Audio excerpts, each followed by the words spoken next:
So I have sketched my daisy and it's quite faint, and I would suggest don't use too dark a pencil line when you're painting in watercolour because it's very difficult to remove them. So I'm almost sort of disguising it. Now the important thing is when you're painting a large area, mix up plenty of paint. That's the most important thing, and do that first. So I'm mixing up puddles of ultramarine mixed with burnt sienna, and burnt sienna mixed with a bit of ultramarine, a puddle of Payne's grey as well mixed with ultramarine, and I've also added a bit of pink to it as well. The next thing I'm going to do is use a large brush and wet the background. Now, if you're a beginner, you might find it easier to wet the back of the painting first and place your picture onto a non-absorbent surface. That means that the back of the painting won't dry out too quickly. So Perspex is a really good choice. So once the back of the painting is wet, you can then just wet around the background area. It's a large area, so spend lots of time wetting that area and cut into whatever sort of smaller areas you need to do. In this instance, the petals. So you don't want to wet the petals, you want to wet up to the outline. And that way the paint won't run onto the petals. It's as simple as that. And it's a really good way of painting a large background area without the painting area drying out too quickly. So I'm wetting up to the edge there, sort of holding it onto my fingertips. And the more you wet, the flatter your painting will become as well. So as you can see there, I'm holding it up to the light to show you that all the background is wet. You want to get rid of any puddles though. You don't want to be painting into a puddle. So you need to kind of tilt away any puddles to the edge and collect any sort of puddles with a clean damp brush on the edge of your painting before you start. So I'm going to load my brush with plenty of paint. This is ultramarine with a pinch of pink.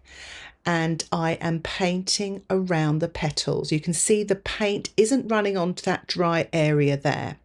It's important to use a large brush and load the brush each time and paint. And keep loading that brush is what you can see I'm doing here. Don't allow the brush to sort of run dry, because what happens is the paint becomes uneven. So you get wet areas of paint and dry areas of paint. So when your brush runs out of paint and you load it again with more paint, you get then wet paint running into sort of damp paint, and that's where you can get cauliflowers and blooms. So keep the consistency the same. So lovely big puddles of paint, as you can see here, I'm applying wet into wet, cutting into those petals there. So I'm kind of working from the outside in, cutting in sort of towards the end of this sort of process here. So you're getting large areas painted first. So deal with all those large areas and then start to cut in, which is what I'm doing here.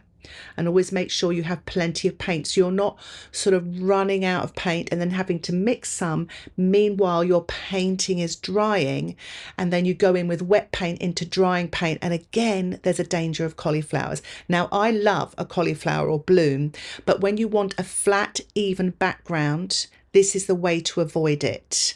So I'm turning my painting upside down to make it easier to cut into those petals. So remember, you can turn your painting whichever way you want to make it easier for you to paint. So I'm just loading my brush again and trying to keep the same consistency as what I have on the surface as with my brush. Now, if your painting is drying a little bit quicker, take the excess paint off on a paper towel after you load it. So you try to keep the same consistency of what's on your brush as what's on your paper. And it does take a little bit of practice, but it's more knowing it and practicing it, and you'll get sort of better at it. But it's just the understanding of that which is the most important thing, and why things happen. So when you get to this stage, you want to mop up any puddles at the edge of your painting. Also, in between those petals there, you get little puddles. So use a clean, damp brush, not a wet brush, a clean, damp brush just to collect any puddles, because those puddles can seep into drying paint later and create cauliflowers and blooms. So I'm using a paper towel to make my brush damp and not wet so that I can pick up any puddles. So I am mixing up some yellow here into some Payne's grey, lovely big puddle, and also into a little bit of phthalo blue. And I'm painting a second wash now, wet into wet, in the background. When you paint wet into wet, the consistency of paint is the same as the surface. So they blend. So those colours will blend together and mix together to create a sort of third colour, but also you get lovely, soft, seamless edges. As you can see there, they kind of float, the paint sort of floats and blends. And as you can see, I'm tilting there to allow that process so you don't get any hard edges there. And collect any paint with a clean, damp brush at the bottom there. So as you can see how those colours have blended. So again, loading my brush with a little bit of the phthalo blue with a pinch of yellow. I'm cutting in to the petals and tilting to allow the paint that I'm applying to blend seamlessly into the wet paint that I previously applied. As you can see there, you get sort of varying sort of shades. And I'm just applying lots of paint here, top left-hand corner, the Payne's grey with the yellow, and just applying this wet and wet. You can see I'm getting a little bit braver, but again, tilt. This will blend, and you can see the consistency is the same as the surface there. Now, what I would suggest if you're trying to avoid cauliflowers, what you want to make sure is you don't put a wetter wash into a damper wash, because that way you'll get cauliflowers. So this way, keep it the same, or when you're adding more paint onto a wet or damp surface, make sure the consistency is the same or drier or damper. So that way you'll get soft edges, but you won't get cauliflowers. And it takes a little bit of practice, but it really works. And that will build your confidence in watercolour, knowing why things happen. As you can see there, again, I'm collecting the puddles with a clean, damp brush. Get used to doing that. It will save you a lot of heartache when you walk to your painting in a half an hour when you're waiting for it to dry and you see a great big sort of cauliflower and you think, how did that get there? And that's how it would have got there. So I'm allowing any of the puddles now to run into the rest of the painting just to get rid of them. But again, you can use a clean, damp brush, but I'm just allowing that to run towards the edge there. And again, collecting any puddles with a clean, damp brush. So to get a clean, damp brush, rinse your brush and take off the excess water with a paper towel. Here I'm sprinkling some table salt on to the damp surface. You will find the wetter the surface, the bigger the salt effects, and the drier the surface, the smaller salt effects. But what the salt does, it absorbs the moisture to create some lovely light textures once the painting is dry. Here I'm going to use watercolour pencils and sandpaper.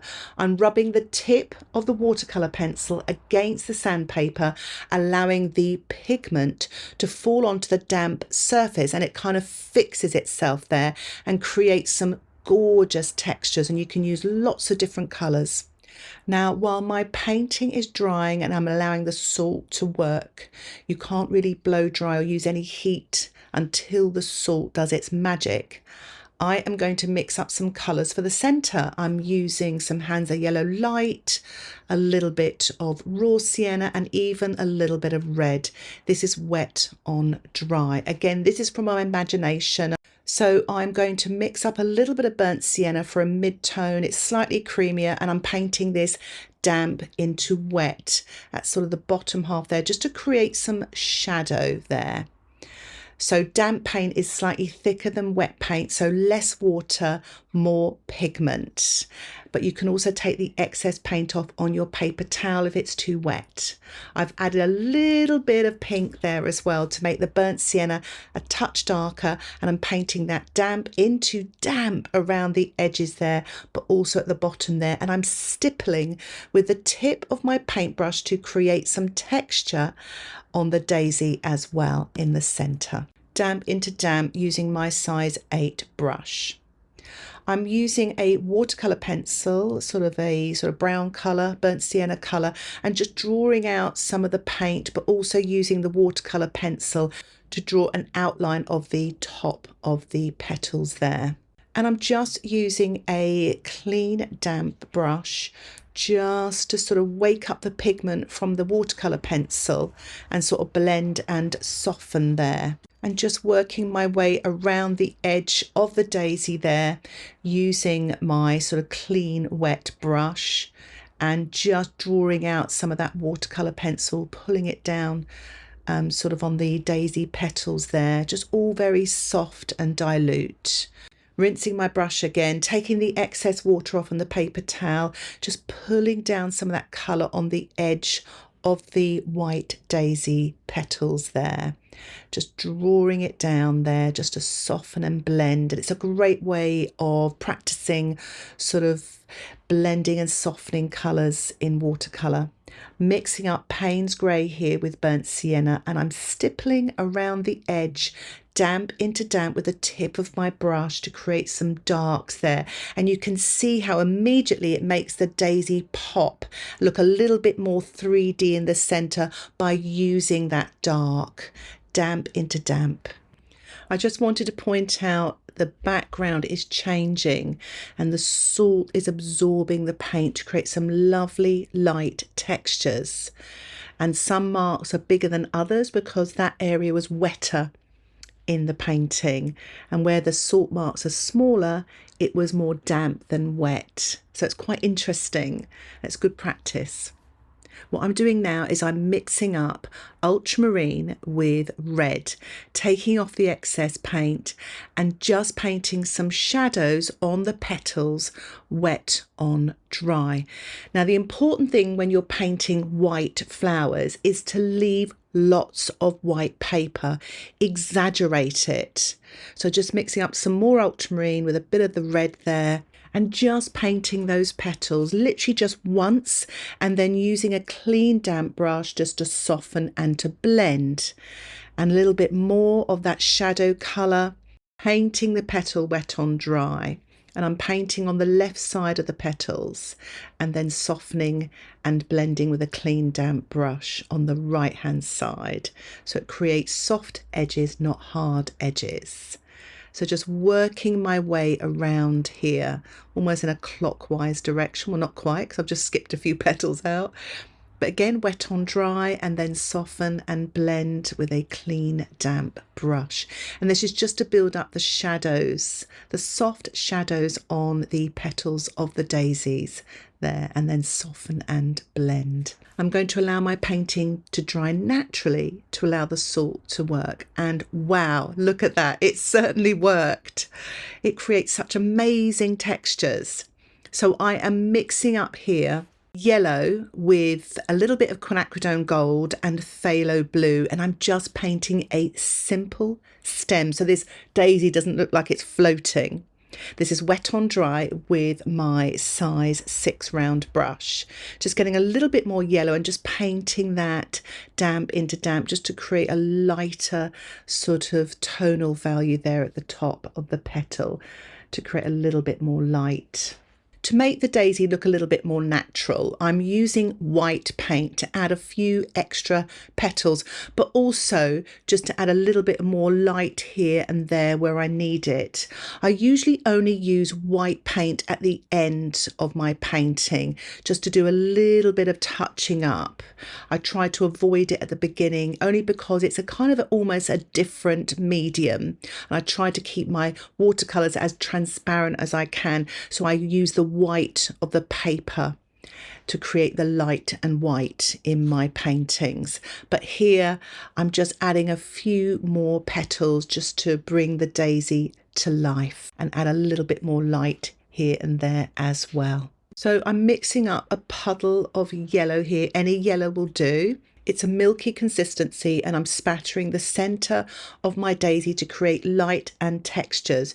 You may need to protect your daisy when you're doing this. To finish off my painting, I'm going to allow the painting to dry once more. And once it's dry, I'm just going to brush off all of the salt. And here is the finished painting. I really hope you enjoyed this tutorial. If you would like to support the content that I create here on YouTube and get access to my exclusive tutorials and lots of bonus content, why not think about joining my Patreon membership?